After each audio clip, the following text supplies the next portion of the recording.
This is Fight Cam. I'm Adrian. You know that man is Tony Bellew with the head honcho as well, Eddie Hearn. Eddie, news of the day. I mean, we've got to start with some bad news. Unfortunately, Conor Benn's out.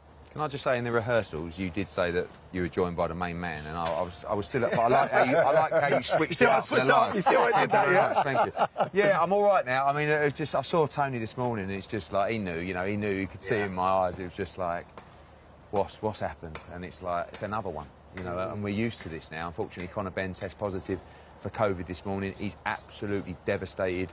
He wanted to fight. Yeah. There must be a way. I'm fine. I said, mate, it's done. And sent him off for a couple of PCR tests. Actually just got the result back. Looks like he's got a couple of days to go before he's going to produce a negative result. Hopefully, stays without major symptoms, feels okay.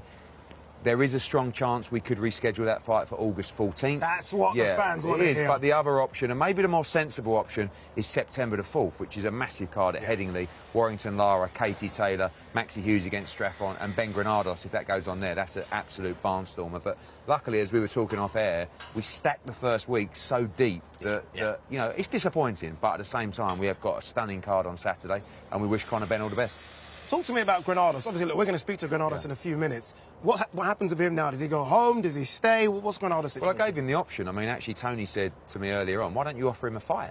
Let him go and knock someone out and build the fight and stuff like that. And I put it to him, and he went, no, he said, I'm focused on Conor Benn. He said, it's Ben Granados, and that's the fight I want. Which is a bit worrying, actually. And Tony said, he's up for it. He wants the fight. And listen, it's going to build this fight, and it's going to become even bigger through this, albeit disappointed.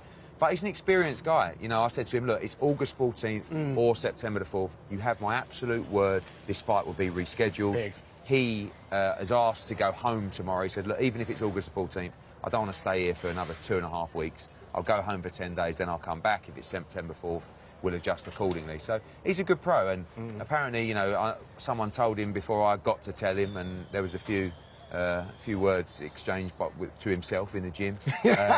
But he's okay now. He understands there's nothing anyone can do about it. Yeah. You can moan about it and you can, be negative about it, but at the end of the day, we're in this together, and unfortunately for the next 6 months, the next year, maybe for our whole lifetime, this will be happening every week. Yeah. So, the hair's going grey, the barnet's going a little bit with this, a little bit of... the side sweeps having to go further back to the ear hair, most days. But this is boxing. And it's the highs and lows, but I wish we didn't have the lows. But if we didn't, maybe we wouldn't enjoy the highs so much. Doesn't make the highs as special, but I like the way Granados has responded.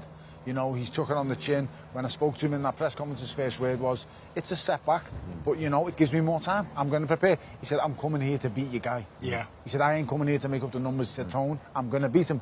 And I was like, well, you've got to respect that. You've got to like it. He must be so down at the minute. But to bounce and respond back, even after giving him the opportunity to fight, get the steam out of his veins and, get out of it, he didn't. He's already seen the opportunity and thought, you know what, I'm going to take a couple of weeks to improve. I'm going to take a couple more weeks to study Conor Benn, have a good look at him. And, he's been calm, he's been cool. He's here now with us. So. Oh, no, I'd have My been... God. Tony would have lost the honestly, plot. Listen, if I would have told Tony, if he would have got that news, whatever room he was in, he would have turned the whole thing over. Would you have boxed? I'm not going to lie, I was greedy. So, and for 90% of my career, I was broke. So, yes, I would have wanted to get paid twice. Yeah. But I'm telling you, there'd been a real danger of Ed telling me that close to the fight, because the reason why, in my opinion, this happened, the immune system's been lowered. People are starting to cut weight now. The weigh-in time's coming closer and closer. And as the immune system lowers, that's when these things happen. So numerous times in my career, I've been fighting on antibiotics. I've got sick, I've got coughs, colds, flus on that fight week. But this is something else. And it's very unfortunate for Conor.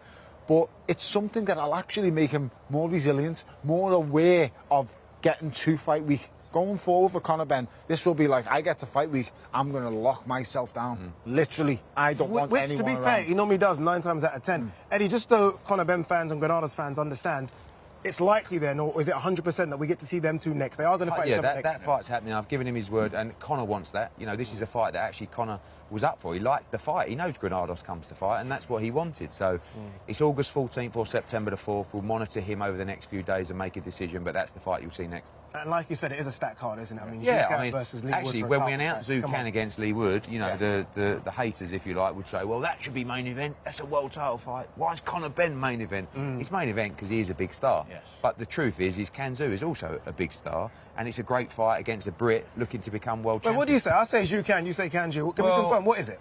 You're right. I'm right. Yeah, I keep getting it wrong. But I like Kanzu. I don't mind it. I mean, it's like, but I kept saying to him in a press conference, you know, Kanzu, it's like me, him going to me, well, yeah, Hearn, Eddie. Yeah, I think you're right. So he's quite a cheeky character, great trainer. You know, sometimes when you break down a fight, one thing I love to see is, in that fight particularly, you've got Pedro Diaz in one corner, you've got Ben Davison in the other corner. You know, you've got a guy who is a tremendous volume puncher, can punch a little bit in Kanzu as well, and you've got another guy, Lee Wood, we don't really know how good he is, come up short against Jazza Dickens in a really good fight, can punch, right? But he's a massive underdog in my eyes. But I love the fact that this guy has boxed his whole life. I said, he's taken short money, he's taken late notice fights, and on Saturday night, a Brit gets a chance in the UK to become world champion and open up the doors to fights against Leo Santa Cruz, the winner of Dickens Galahad next year, Warrington Lara winner, Navarrete. Like, this guy financially could just completely change his life on Saturday, and I love that.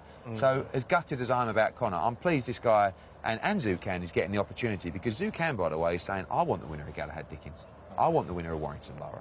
Now, we were close to making that Warrington fight several times, so he's looking to make a statement, and he's a mean dude. You made, Ed, when you put this card together, 3, in my opinion, standalone fights. And by doing things like that in events like this, it doesn't really matter. Well, I don't want to say it doesn't really matter, because of course it does. A lot of people want to see Conor Benn, but the show stands alone as still a very, very strong show. You've got a multiple title fight in the British Commonwealth and European, and Billum Smith, Anton McCarthy, and then you've got a brilliant world title fight with two guys who are coming to a stage of their career where they're now just knocking guys out as well. Lee Wood is now becoming a bit of a renowned puncher, although most of his career he's been based and labelled as the horrible English style.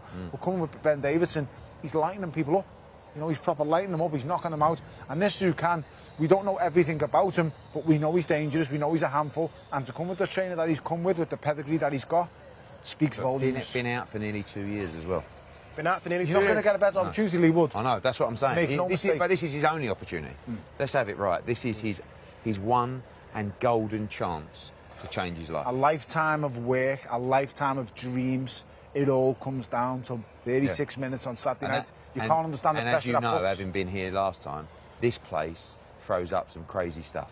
It does, right? And This it is did fight last camp. fight camp, and it will do this weekend. People will lose who you expect to win. You know, people will produce performances you didn't think was possible. People will crumble under the pressure. People will get knocked spark out. It will all happen here. What we've seen here last time in Alexander Povetkin and Dillian White, no one's seen it coming. The guy's out on his feet. It was amazing. This is going to be, with fans, pump it up a bit more. I'll stop you there.